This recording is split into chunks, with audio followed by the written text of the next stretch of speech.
in this video, we're going to go over hard resetting the SL-7510 indicator. When resetting or hard resetting the 7510 indicator, it will put it to a factory default calibration.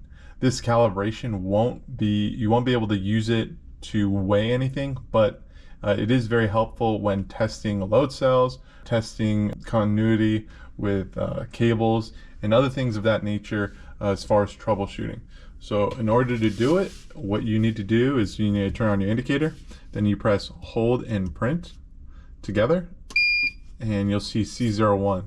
You're going to use your tare and 0 button to change the number that's flashing, and to switch between the number that's flashing to the first digit, you're going to use unit and count. So you're going to go along with these arrows on the bottom. Okay, so we're going to change this to C07. C07, and this is going to be the factory reset setting. So you're going to press print, and you're going to change this to 1. Again, when doing this, it will wipe out your calibration and all settings that were set previous.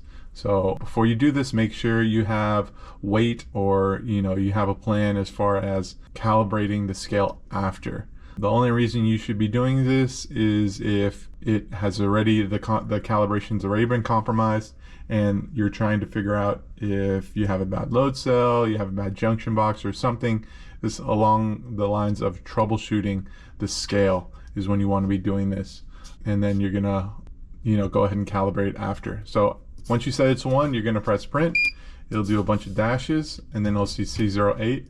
And then now it is factory reset. You can push ACCUM and go back to the weighing mode. So now this is factory resetted, and you should be able to plug it into whatever you need to your scale and troubleshoot whatever you need to troubleshoot. To calibrate it, we have videos on how to calibrate. Check out our YouTube page, SellEton Scales, or you can give us a call or check out our website, SellEtonScales.com, and head over to the resource page for manuals and other helpful items. Thank you very much.